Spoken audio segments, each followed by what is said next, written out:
Hello बच्चों, आज हम क्लास 10th हिंदी क्षितिज पढ़ेंगे। फर्स्ट चैप्टर है सूरदास। सूरदास का जन्म 1478 में माना जाता है। एक मान्यता के अनुसार उनका जन्म मथुरा के निकट रुनकता या रेणुका क्षेत्र में हुआ, जबकि दूसरी मान्यता के अनुसार उनका जन्म स्थान दिल्ली के पास सिंह माना जाता है।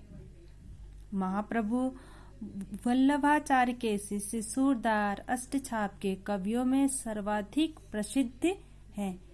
वे मथुरा और वृंदावन के बीच गऊ घाट पर रहते थे और श्रीनाथ जी के मंदिर में भजन कीर्तन करते थे। सन 1583 में पारसौली में उनका निधन हुआ। सूरदास की 3 ग्रंथियां हैं, सुरसागर, साहित्य लहरी और सुरसुरावली में सुरसागर ही सर्वाधिक लोकप्रिय थी। इन तीनों ग्रंथों में से उनका सबसे लोकप्रिय ग्रंथ थे सुरसागर।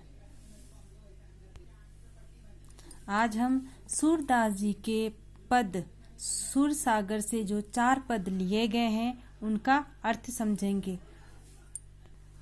पहले पद में गोपियां व्यंग करते हुए उद्धव से कहती हैं, उद्धव तुम हो अति बड़भागी। बड़भागी मतलब भाग्यशाली। गोपियां उद्धव से व्यंग करते हुए कहती, उद्धव तुम तो बहुत ही भाग्यशाली हो। अपरस रहत स्नेह तगाते नाहिन मन अनुरागी। अपरस का अर्थ होता है अछूता, स्नेह का होता है स्नेह, तगा मतलब धागा, नाहिन का मतलब होता है नहीं, अनुरागी मतलब प्रेम होता है। अपरस रहत स्नेह तगाते नाहिन मन अनुरागी। गोपियां उद्धव से कहती हैं, तुम बहुत भाग्यशाली हो जो अभी तक कृष्ण के साथ रहते हुए भी उनके प्रेम के बंधन से अछूते हो और न ही तुम्हारे मन में श्री कृष्ण के प्रति प्रेम उत्पन्न हुआ है। अब आगे गोपियां उद्धव की तुलना करते हुए कहती हैं, पुर इनी पात रहत जल भीतर। पुर इनी पात मतलब होता है कमल की पत्तियां। तारस देह न दागी। पुर इनी पात रहत जैसे कमल की पत्तियां जल के भीतर रहती हैं, तारस देह न दागी, लेकिन उन पत्तों में कोई भी मिट्टी के दाग या धब्बे नहीं होते हैं। वैसे ही तुम भी श्री कृष्ण के पास रह के प्रेम से अछूते हो। फिर दूसरा उदाहरण देते हुए उद्धव से गोपियां कहती है, जो जल माह तेल की गागरी बूंद न तागो लागी। जैसे कि गोपियां कहती हैं, जल से भरा हुआ जो गगरी होता है, जो घड़ा होता है, वह पानी की एक बूंद से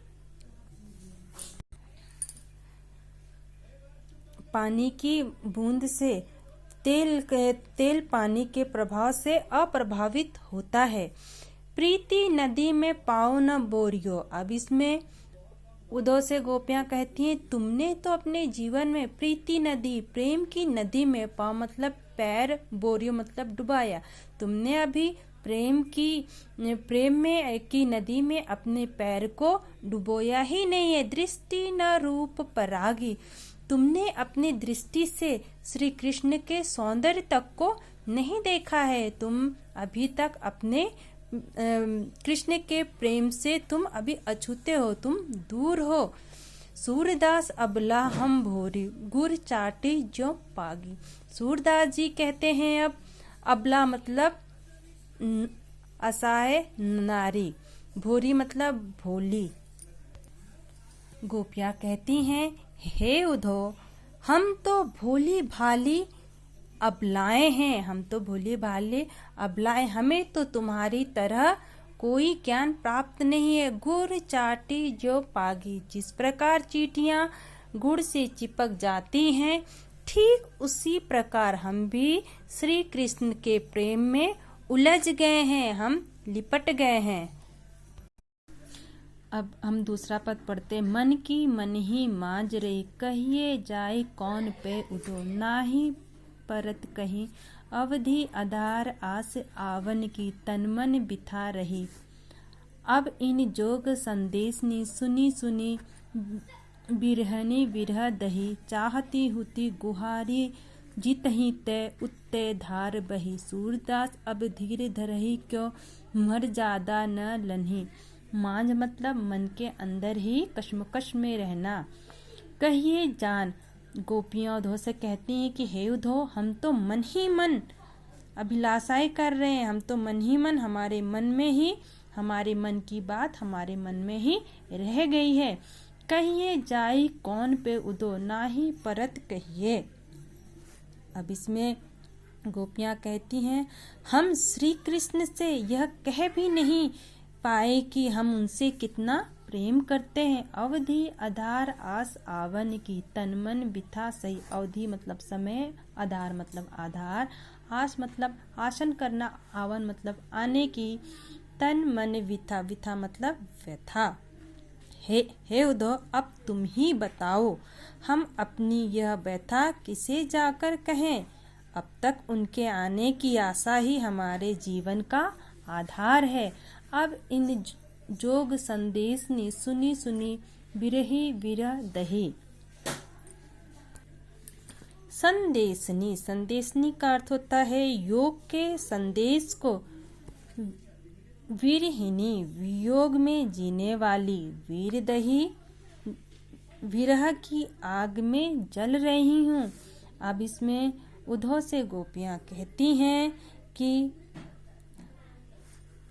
अब उनके द्वारा भेजे गए योग अर्थात योग के संदेश को सुनकर हम विरह की ज्वाला में जल रही हैं। चाहती होती गुहारी जितही है तय उतते धार बही। गुहारी, गुहारी का अर्थ है रक्षा करने। गुहारी का अर्थ होता है रक्षा के लिए पुकारना। जित ही मतलब होता है जहां से। उत्तय, उत्तय का अर्थ होता है उधर से।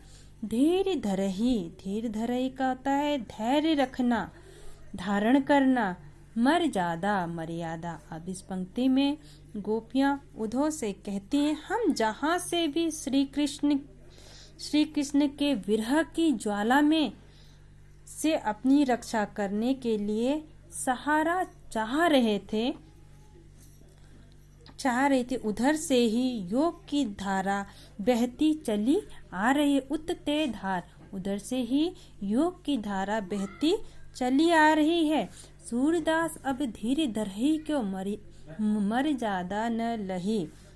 सूरदास गोपियों के माध्यम से कह रहे हैं, अब जब श्री कृष्ण ने ही सभी मर्यादाओं का त्याग कर दिया है तो भला हम धैर्य धारण कैसे कर सकते हैं।